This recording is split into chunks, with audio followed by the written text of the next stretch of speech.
नमस्कार हमारे सभी दर्शकों को हमारे YouTube चैनल सब संसार पर। और आज हमारे बीच हैं विक्रमशिला हिंदी विद्यापीठ भागलपुर के उप कुल सचिव उप कुलपति जी हमारे बीच हैं। तो आज हम इनसे कुछ सवाल पूछते हैं इसके बारे में, साहित्यकारों के बारे में। तो सर स्वागत है आपका। नमस्कार, स्वागत है आपका हमारे YouTube चैनल पर। अच्छा, ये जो हिंदी विद्यापीठ भागलपुर का जो भी आपने इतना खूबसूरत इतना सुंदर आयोजन किया था हरिद्वार में, तो इसका मुख्य उद्देश्य क्या था? सब संसार जो आपका चैनल है, बहुत बधाई देता हूँ जितने दर्शक हैं। सविता जी, आप उस कार्यक्रम में शामिल हुई थी जी जी, तो आपने देखा भी होगा करीब 12 राज्यों के लोग उसमें आए थे। हाँ जी हाँ जी। और जो विद्यापीठ है ये विद्यापीठ बहुत पुरातन है और इसकी स्थापना सन 800 ईस्वी में हुई थी। अच्छा अच्छा। सन 800 ईस्वी में वहाँ पर 800 ईस्वी से 1200 ईस्वी तक 10,000 विद्यार्थी पढ़ते थे। अच्छा। पूरी देश दुनिया के, और 125 से ज़्यादा फैकल्टी थी वहाँ पर, यानी अध्यापक वर्ग थे। जी जी। और सबसे बड़ी बात है कि जो वहाँ की उस टाइम के भवन था, बिल्डिंग है, वो आज भी हमारे पास सुरक्षित है। अच्छा। आज तो आप देखते हैं कि 100 साल में 50 साल में बिल्डिंग ध्वस्त होने लगती है, लेकिन वो हमारे पास हेरिटेज बिल्डिंग आज भी मौजूद है। क्योंकि देश के अंदर ये कुछ ही विश्वविद्यालय थे, जैसे नालंदा, विक्रमशिला, तक्षशिला। तो नालंदा का जो उद्धार हो गया, अभी केंद्र सरकार द्वारा उसको बहुत मदद भी की गई है आर्थिक रूप से। जहाँ तक विक्रमशिला की बात है, विक्रमशिला जो विश्वविद्यालय है वो हमारे देश दुनिया में हिंदी के लिए जाना जाता है। हाँ, और हमारा जो मकसद है, चूंकि इसमें 1200 ईस्वी तक क्लास चलती रही, उसके बाद जो मुगल आए, मुगलों ने इसको जला दिया। नालंदा भी जलाई, विक्रमशिला भी जलाई, तक्षशिला भी जलाई। हाँ, ये तो वो 1200 से लेकर 1800 सदी तक, जब तक मुगल काल रहा तब तक ये स्थिति बनी रही। उसके बाद अंग्रेज आए, तब भी हिंदी को कोई चाहने वाला, जानने वाला, ये करने वाला, वो सब दबे रहे और वो आज़ादी के आंदोलन में जुड़ रहे लोग। वो लोग इस ओर ध्यान नहीं दे पाए, क्योंकि सबसे पहले मुख्य मकसद था आज़ादी दिलाना। तो उस वक्त फिर 18वीं सदी में, 19 सदी के शुरुआत में जो तत्कालीन जो साहित्यकार थे हिंदी के, उन लोगों ने बीड़ा उठाया। उसमें आचार्य महावीर प्रसाद द्विवेदी, रामधारी सिंह दिनकर, ऐसे लोग थे, बड़े महादेव वर्मा, जिन्होंने इस मुहिम को उठाया। और इसमें बालासुर रेड्डी जो चंदा मामा का एडिटर है, वो भी इसमें रहे हैं। डॉक्टर योगनाथ शर्मा अरुण इसमें अधिष्ठाता रहे हैं। हाँ जी, तो एक देश के नामचीन जो हिंदी साहित्यकार हैं वो इससे जुड़े, और आज ये विक्रमशिला हिंदी विद्यापीठ देश दुनिया में हिंदी के अलग जगह कार्य कर रही है, हिंदी को आगे बढ़ाने का कार्य कर रही है। और हम लोग जो है, क्योंकि बहुत सारे लोग ऐसे होते हैं, आप देखते होंगे कि हम एकेडमिक रूप में जब पीएचडी करना बड़ा वो होता है और बड़ा कठिन होता है, लेकिन साथ साथ जो हमारे साहित्यकार हिंदी में काम कर रहे हैं और उनकी किताबें छप चुकी हैं और वो स्नातकोत्तर हैं, जिन्होंने मास्टर डिग्री भी ली है, और साथ साथ वो लोग जो हैं साहित्यिक सेवा क्षेत्र में है, तो हमने क्राइटेरिया बनाया इसका कि जो जिनका कम से कम स्नातकोत्तर होंगे वो, और जो जिनकी कम से कम 2 शोध पत्र या 2 पुस्तकें कम से कम प्रकाशित हों, वो ही इसके लिए इलिजिबल होगा। हम 2 सम्मान देते हैं इनमें, विद्या वाचस्पति और विद्या सागर। विद्या वाचस्पति जो है वो इक्विवेलेंट पीएचडी होता है, और जो विद्या सागर है वो इक्विवेलेंट डीलिट होता है। साथ ही और भी सम्मान देते हैं, जिसमें साहित्य शिरोमणि है, कवि शिरोमणि है, अलग अलग हिंदी से भी सम्मान है, और सर्वोच्च सम्मान इसका भारत गौरव है।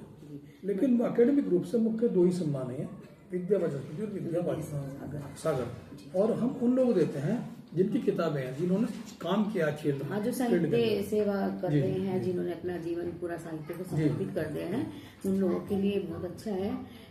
तो इसके लिए जो नए साहित्यकार है, नए रचनाकार है, उनको आप क्या कहना चाहेंगे? क्योंकि आज नए रचनाकारों का ये कि 2 शब्द लिखे वो सम्मान पाने की एकदम इच्छुक हो जाते हैं, तो उनके लिए क्या कहेंगे? नहीं, देखिए हमारे यहाँ तो सम्मान का सीधा बात ना, कम से कम पोस्ट ग्रेजुएट हो, स्नातकोत्तर हो, हैं, उसके साथ में 2 शोध पत्र कम से कम किए हों, या कम से कम 2 पुस्तकें प्रकाशित हों, तो जिसकी होंगी वही तो एलिजिबल होगा, वही अप्लाई कर सकता है। जिसकी 4 किताबें, जिसकी 10 किताबें, जिसकी 15 किताबें हैं, तो वो तो फिर हमारी सीनेट बैठती है एक कार्य परिषद बैठती है, वो निर्णय लेती है कि इनमें कौन योग्य है, क्योंकि लिमिटेड है। लेकिन हमारा जो मकसद है, हमारा मकसद है कि हिंदी का संवर्धन हो, हिंदी का विकास हो, क्योंकि हिंदी मैं मानता हूँ जन्म की भाषा है, हिंदी संस्कारों की भाषा है, हिंदी हमारे एक सांस्कृतिक विरासत है, हिंदुस्तान की आत्मा है हिंदी। तो हम हिंदी को आज बहुत सौभाग्य की बात है कि जो विदेशों में हिंदी एक तरह से प्रोफेशनल को बढ़ावा दे रही है। लोग हिंदी क्यों सीख रहे हैं? क्योंकि हिंदी सीखने वाले व्यक्ति के लिए जॉब ऑफर बहुत ज्यादा हो रहे हैं, उनकी जो कैरियर बन रहा है। तो जर्मनी में देख लीजिए आप हॉलैंड में देख लीजिए, आप जो है सूरीनाम में देख लीजिए, ट्रांसलेशन का भी बहुत बड़ा बहुत सारी जगह। तो और जापान में देख लीजिए आप, जापान में बहुत सारे स्कूल हिंदी पढ़ाते हैं। तो उसका कारण ये नहीं कि वो हिंदी का उनका प्रति प्रेम हो, उसका उनका प्रोफेशनल हो गया। भारत सबसे बड़ा व्यापार का बाजार है, इसलिए दुनिया के लोगों को हिंदी सीखना उनकी मजबूरी है। जी बिल्कुल। अच्छा, मैं अंत में आपसे बस यही कहना चाहूंगी कि नए जो लेखक हैं युवा, उन्हें आप क्या संदेश देना चाहेंगे? मेरा कहना है कि वो कुछ करें, अच्छा करें, लोग लिखें, सोचें और पॉजिटिव करें। लोग सबसे बड़ी बात है कि पहले पढ़ना सीखो। लोग, हमारी दिक्कत क्या है, हमारे यहाँ पठनीयता खत्म हो रही है। जब तक आप साहित्यकारों को नहीं पढ़ेंगे, अपनी पहली पीढ़ी दूसरी पीढ़ी बुजुर्गों को नहीं पढ़ेंगे, उनकी किताबों को नहीं पढ़ेंगे, जब तक आप प्रेमचंद को नहीं पढ़ेंगे, सूरदास को नहीं पढ़ेंगे, कबीर को नहीं पढ़ेंगे, तब तक आप अच्छे साहित्यकार नहीं बन सकते। साहित्यकार बनने के लिए साधना की स्वाध्याय बहुत जरूरी है। और स्वाध्याय ही आप कहो कि अध्ययन की एक वो है, एक मुकाम है कि जब आप लिखोगे, लिखने के लिए बौद्धिक स्तर पर आपको मजबूत होना चाहिए। और वो बौद्धिक स्तर इसी अध्ययन से आएगा कि जब आप दूसरों को पढ़ेंगे, साहित्य के आत्मा का आप आत्मसात करेंगे उसको, तब आप एक अच्छे साहित्यकार बन सकते हैं। और तभी हिंदी समृद्ध होगी और हिंदी हिंदुस्तान का जो सपना हमारा है वो साकार होगा। अच्छा, आप भी एक साहित्यकार है, मैं आपसे कहूंगी आपकी अभी तक की कितनी पुस्तकें प्रकाशित हो चुकी हैं? मेरी अभी तक 22 पुस्तकें आई हैं और उसमें लघु कथा संग्रह भी है, व्यंग्य संग्रह भी है, यात्रा संस्मरण भी है, अध्यात्म के आधार पर भी, जैसे श्रीमद् भागवत गीता, शिव परमात्मा उवाच भी है, व्यक्तित्व के ऊपर भी है हमारा, जैसे कि पदचिन्ह किताब, उसमें 63 पर्सनैलिटी जो इंस्पायर पर्सनैलिटी, प्रेरक व्यक्तित्व जो है, उनको लेकर के हमने किताबें लिखी। तो बहुत सारी किताबें हैं। आपकी 2 पुस्तकें काफी चर्चित रही, मीडिया को फांसी दो और एक मैं विद्योत्मा। मैं विद्योत्मा को तो हमारी संस्था सब संसार ने भी सम्मानित किया था। विद्योत्मा स्त्री विमर्श की किताब है। जी कालिदास की पत्नी थी वो, और ये कहते हैं कालिदास की गुरु भी थी वो। क्योंकि वो कालिदास को मूर्ख से महाकवि बनाने में विद्योत्मा का बहुत बड़ा योगदान रहा है। इसी तरह से जो आप मीडिया को फांसी दो बात कर रही हैं, मीडिया को फांसी दो किसी के लिए एक व्यंग है कि जो नेता लोग संसद के अंदर प्रश्न पूछने के एवज में पैसे मांग रहे थे, पैसे लेते थे, उसको जब एक्सपोज किया पत्रकारों ने, तो इन्होंने कहा इन पत्रकारों पर रोक लगाई जाए, यानी इनको फांसी दी जाए। अरे भाई, चोर तुम खुद हो और आरोप पत्रकारों पर लगा रहे हो, उल्टा चोर को तोड़ डांटे।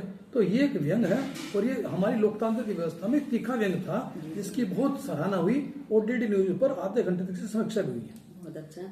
चलिए, हम अपने सब संसार परिवार की तरफ से आपका बहुत बहुत धन्यवाद करते हैं। आपने अपना कीमती समय में दिया।